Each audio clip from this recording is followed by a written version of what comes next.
All right, welcome back from that story, Ivan Cow. I think it's important to keep the military busy in times of peace because that's the only way that they can be able to stay agile and fit for the mission when they are required to go in the field.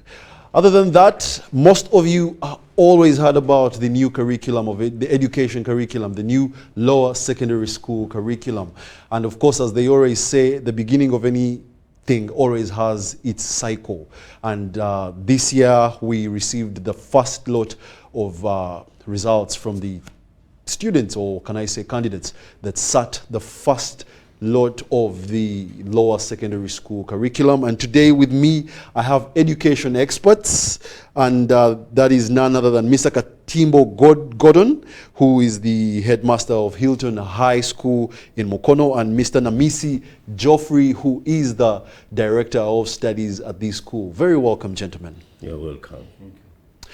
And without further ado, I would like to take it straight into the conversation of, first and foremost, we'll talk about your performance, but I want us to have an overview of the new lower secondary school curriculum, and I'm told that your school performed exceptionally well. But before we dig into that, the new O-level curriculum, what has been your experience of the new curriculum compared to the previous one? Is it something that is relevant for the education sector of Uganda? And I'll go with Mr. Katimbo Gordon first.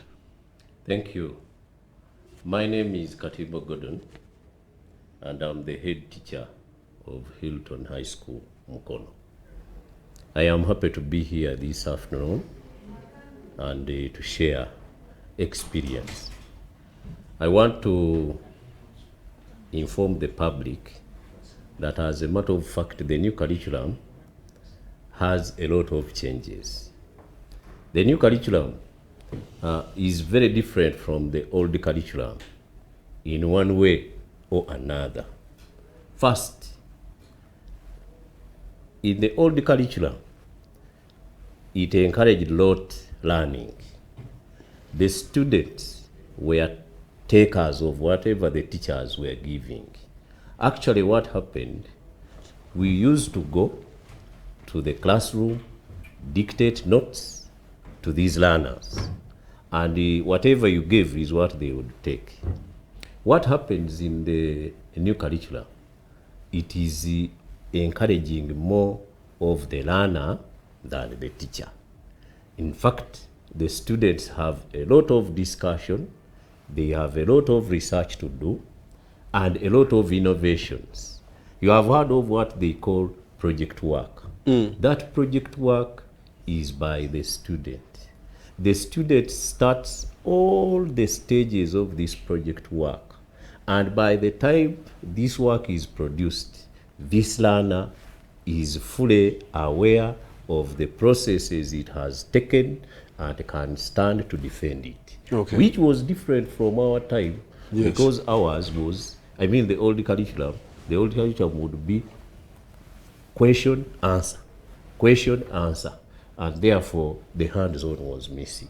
Okay. So the new curriculum has really improved in this issue. And then then I'll take it to the Director of Studies, Mr. Namisi. Yeah. How did you ensure that your students catch up with the new lower secondary school curriculum? Yes. Thank you very much, the moderator of this program. I also want to take this opportunity to, thank UBC for inviting us here for this talk show. Very timely and important, especially at the time when parents have received the first results of this kind. As Hilton High School, of course, when the new curriculum was rolled, you have no option but to dive into what you've been given. What is required to have the learners achieve whatever they need to achieve. Like the head teacher has put it, it's so demanding. First of all, you have to ensure that your ICT department is fully equipped. Okay. But that then depends on the numbers that you have. As I speak right now, Hilton has about a population of 1,300 students. That's from O-level and A-level together? So that is all combined. Okay. So you find that in a candidate class, at most, at one structure, you would have like 150 candidates. Now, it is a good practice that the institution and the management of the institution have no option but to dive into acquiring equipments. One, you need resource library. That one we ensure that we have. Two, how is your ICT department working? So we had to ensure that some of these facilities and equipments are brought on board. But it was good that we had some time to catch up because these equipments are very expensive. So we had to dive into the budget and see how can we have that run across the 3 years before actually these learners go into the actual facing of the exam of the new curriculum. You remember these ones sat without any reference. We didn't have past papers for them. Everybody was struggling to see what will come on table. And really when it came on table, we had to produce good results. So just help me clarify, where do ICT and the new lower secondary school curriculum meet? Because this is not a resource that so many schools will be privileged to have. Actually, I don't know if it is good manners to tell you that it is compulsory. Because in the new curriculum, there is no way a facilitator, now a former teacher, you used to call us teachers, we are now facilitators in the new curriculum. So in all across the subjects, at one time, you will have an activity that will require you to use ICT. Whether you're in humanities or whether you're in the sciences. Because you are using videos, recorded videos. You are using projectors for these learners to have the first feel of it. So there's no way you are going to dive out of it. Now that one becomes a challenge. Like you said, not all schools may have these equipments. Yeah. Now, what is policy telling you? That as this comes on board, government should deliberately look at policy and see how, if it is not Hilton High School, what is a member from my village where I come from, in Ududa, do they have those facilities? So the government should come in. You remember in the private sector, we are running our own budget. Yet in the government, I think they are helped a little bit. So you find that the ground is not level. But as a school and the management, you have to find ways of ensuring that you get on board. Whereas we look at education as a service, it is also a business. You don't have the facilities, no clients. That's what I can say. All right, so now we have the results back, and this week we saw, a number of opinions and views from different stakeholders that were having trouble interpreting the results. So I'll bring it to you, Mr. Katimbo. The new challenge of interpreting the results, both parents and the public, how can this be looked at in general now? Thank you so much, moderator. The new challenge of result interpretation. Indeed, I want to say that the first time this came, even us on the first day of release, we were not yet sure. Okay. Because one would call you, how are these? You say, let me first look at them further and understand. But of course, UNEB helped and gave the interpretation. Number one, results were given in form of, there is category A, category B, C, D, and E. Those levels of performance. Level A, B, C, D, and E. Now, all students, first of all, to have excelled, needed to score A, especially all those who got A across all board. Those were exceptional. When you talk about across all board, that's across all subjects examined. All subjects, somebody performing with A. That is exceptional performance for a student. But also at the end, there was the project work. That project work which students did before UNEB, they were doing in each subject, there was a project that they had to do and that we sent to UNEB. So a student had to score those levels, but also go to the project work. So to interpret them, and at the end of the day, UNEB gave, there was result 1, there was result 2, 3, and 4. So result 1, actually all people who did all the exams and passed with those levels had result 1, meaning that every student qualifies for a certificate at the end of the day and is able to proceed to the next level. So all those who got result 1 are able to go to senior 5. Okay. To admission for senior 5. Okay. Yes. So then I'll take you to Mr. Namisi. How did Hilton perform based on this curriculum, and what do you think attributed to your success? Thank you very much, moderator. But there's something that I thought I would throw. Please. A stone on what the head teacher has submitted. Now, in the public, we have mixed feelings about the results released. Why? You have a population of parents who are still locked in the old system. So results come in, they are telling you how many first grades. But now, in the new curriculum, for interpretation of those results, all subjects stand alone. So they don't give you like a together... Don't bring in anything like together. Ah. Chemistry stands alone. If my son sat for these exams and they are back, like he has explained, look at what he has scored in chemistry. If it is an A, just know he was exceptional. If he was in B, that's know he was outstanding. Don't compare your chemistry and math. That's why we don't have any totals anywhere.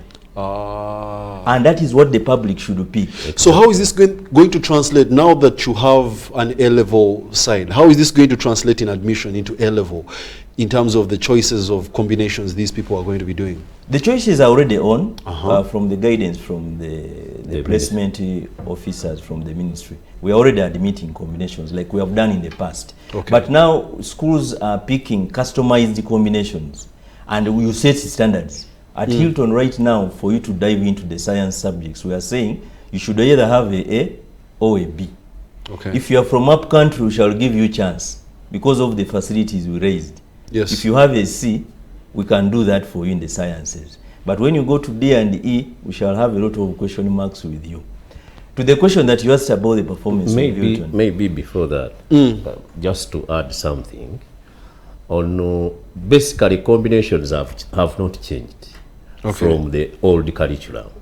The combinations have stayed. Somebody is going to do biology, chemistry, math. Somebody is going to do history, economics, geography, like the situation was. But as he said, they are basing on the other standalone subjects. How did somebody perform in biology? A. If you have A, how did you perform in chemistry? Say B.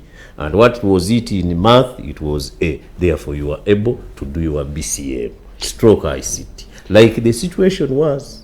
Okay, then before still Mr. Namisi comes in, yes. I would really like to understand, then how are you going to handle these students in senior 5? Are you going to be teaching them with the new curriculum also now? I think let Mr. Namisi answer that. Thank you very much, Mr. Moderator. Now, what the ministry has done for us, the content has been revisited. The content, and it has now been abridged. But what is changing the methodology?